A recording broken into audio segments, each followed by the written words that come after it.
Hey, how's it going, Internet? It's Nathan from This and That Tech. So it is finally here, the Resident Evil 2 remake. I don't want to waste your time. Let's get right into it.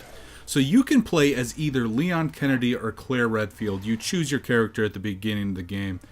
And Leon is looking to get back in contact with the Raccoon City Police Department. He's a rookie that is about to start there, and he hasn't heard anything for a few days.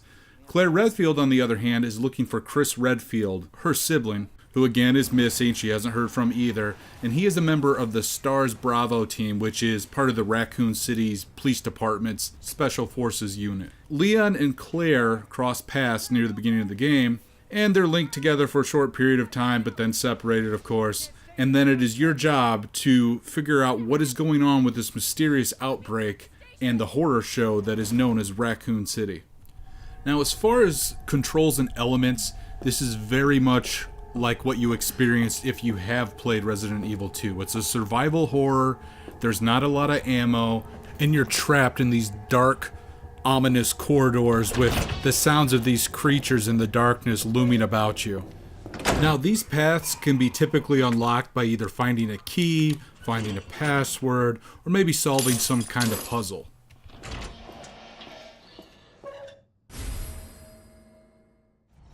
And you can solve these puzzles by looking at the map. The map is actually very generously laid out because it shows you these different color schemes, and typically it's red or blue, and it will tell you which room you haven't explored yet fully, what items may still be on the map that you can pick up, and what room you need to be in next. Movement's certainly quicker when you compare it to the original Resident Evil 2 because you don't have those abysmal tank controls anymore.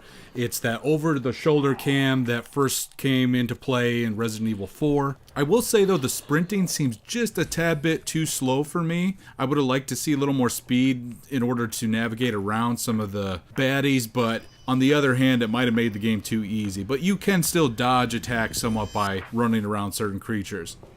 Inventory management is also back, which means you only have a small grid to put all your weapons and items in, and otherwise you have to take them to like an inventory management storage box or something like that. But it's something you always have to consider because you can easily run out of room. You can expand it eventually, but it always has to be in the back of your mind. As I said, the ammo's scarce, so it's one of those situations where you always have to determine how much ammo you're actually willing to use on an enemy. Should you just stagger them? Should you kill them? How should you approach these situations?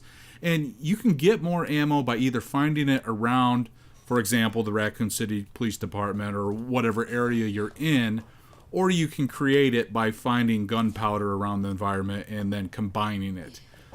Speaking of combining, RE2 Remake still has that herb system using red, green, and blue herbs, and you can combine them in order to get different benefits, maybe get rid of poison, or just heal your character.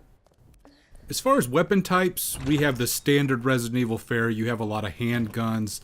There are some submachine guns. You have sub-weapons like grenades, flash grenades, regular grenades, grenade launchers. And the one new addition this year, though, is that of the combat knife. And typically in Resident Evil, the combat knife isn't very useful. It's kind of a last-ditch effort if you're out of ammo. But in this one, you can in fact use it to attack enemies. It doesn't do a lot of damage, but the one thing it does do for you is if you run around a corner, let's say, and get attacked, it gives you basically a quick time event where you can use the knife right away in order to get the enemy to let you go. And I don't believe you take any damage when that happens. It does make the combat knife break a little bit quicker, so that is something you have to be aware of. And you actually lose the knife too when you use that to save yourself. It sticks in whatever enemy attacked you, and then you have to defeat the enemy in order to get that combat knife back. But that's a cool little addition. And speaking of enemies, the bosses are definitely bullet sponges, so that's something you got to be very aware of. So are the general zombies. So, I mean, any handgun ammo you have, it might take 4, 5, 6 shots just to defeat an enemy. In terms of weapon upgrades, this is probably my one complaint with the Resident Evil 2 remake. And purists might think differently, I'm not sure, but I personally like Resident Evil and 4 and 5's upgrade system for weapons, where you get currency from attacking enemies, finding it, etc. And then you can determine what individual weapon you want to upgrade. Well, it's different in the RE2 remake because the only thing you can do is find upgrades around the environment. Usually they're in safes, sometimes you find them in lockers. You can also expand your inventory too by finding these little hip pouches to put on. So it works fine. There's nothing really inherently wrong with it, and that's obviously what they were aiming to create, but I would rather see a different type of upgrade system. Another thing that's returning with the RE2 remake is that of the second playthrough, which, if you played the first one, which was just epic by those days' standards, you were shocked that all of a sudden after you beat the game there was a second playthrough that was different using the other character. And same thing here. In fact, a lot of the footage you're seeing right now is the Claire Redfield second playthrough. And there's not really some spoilers here or anything. I tried to avoid those as much as possible.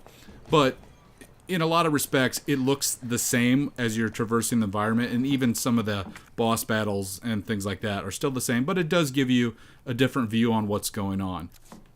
I will note, too, you actually see in the second playthrough with Claire, I don't know if the second playthrough with Leon would be different, but the Tyrant chases you around a lot. And if you're not familiar with the Tyrant, you probably saw it in the thumbnail. It's this big baddie with a trench coat and a giant hat, and he walks around the environment trying to find you. And it creates such a sense of, I guess, angst, horror, whatever you want to call it, because you can hear him above you and below you opening and closing doors and quickly moving around in order to find you. And the thing is, you can't kill the guy, so it's something you always have to be aware of. And I think it's great for the horror experience, but I suppose you could say that's my other complaint too with the Tyrant, is that he shows up so much when you're just trying to complete your next objective that you end up running in circles to get rid of him, and it's just kind of, I don't know, to me that's not that exciting. And the other thing is, too, you can run into the save areas, which are these little side areas where you can put your inventory in, and you can also save on a typewriter, which was a nice callback to the previous games in the series. But the thing is, the Tyrant can't actually go through that doorway into the storage save area you're in, which, granted, offers you a nice respite from everything, but it just kind of takes you out of the experience a little bit, so I don't know, not really a big fan of that myself. Along with unlocking the second playthrough, there's also unlockables for costumes, game artwork, supposedly infinite ammo, which I haven't done yet, the Forced Survivor game mode with Hunk, which was just like the previous Resident Evil 2 original. You could unlock that. I think Tofu's even in there too. I just don't see myself really replaying that many times though to unlock everything, just due to time restrictions. As far as graphics, I mean, you've already seen it with this other game footage, but the game is gorgeous. It's dark and visceral and gross, seeing all these different zombies, and especially some of your first interactions with them. The character animations are fantastic. The looks on the different zombies' faces are all unique. It's on another level, and it's what you want to see with a remake like this. I do have one complaint though. They have this type of grainy film setting that you can turn on and off, and it's on by default. And I was playing on the original PlayStation 4 here, and I'm going to try to find you some video of it. But when you would turn a corner and see some wet floors, it would almost make some of the floor disappear entirely, or the wet area. So I don't know if that's a glitch, or who knows, maybe my PlayStation 4 is finally biting the big one. But just a minor complaint. Doesn't break the game, but just something to be aware of. I think many are going to find the pacing in Resident Evil 2 to be one of the strongest aspects of the game.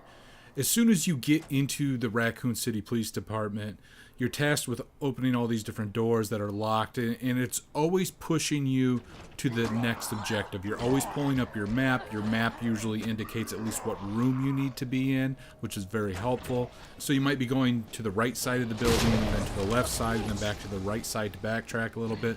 But there's always a good reason to do that. I do believe when I was in the sewers that some of the pacing, it seemed like the game was slowing down a bit for me, but I was also struggling with finding out what my next objective was going to be. And I found with the second playthrough, I enjoyed the pacing even more. Now that could be because I already knew where to go for the most part, because the game still plays out fairly the same, I would say. But it just seemed more satisfying, maybe because I knew where some of the enemies were. That helped as well. But I think most people are going to play this, and the experience they're going to have, they're going to feel like they're getting pushed forward to the next objective. They may get frustrated a little bit here and there because some of the puzzles are a little difficult to solve, I would say, for the beginner.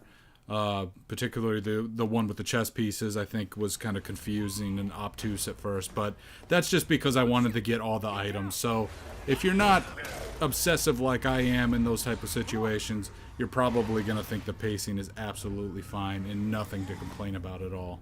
What the hell is going on? So is it worth it?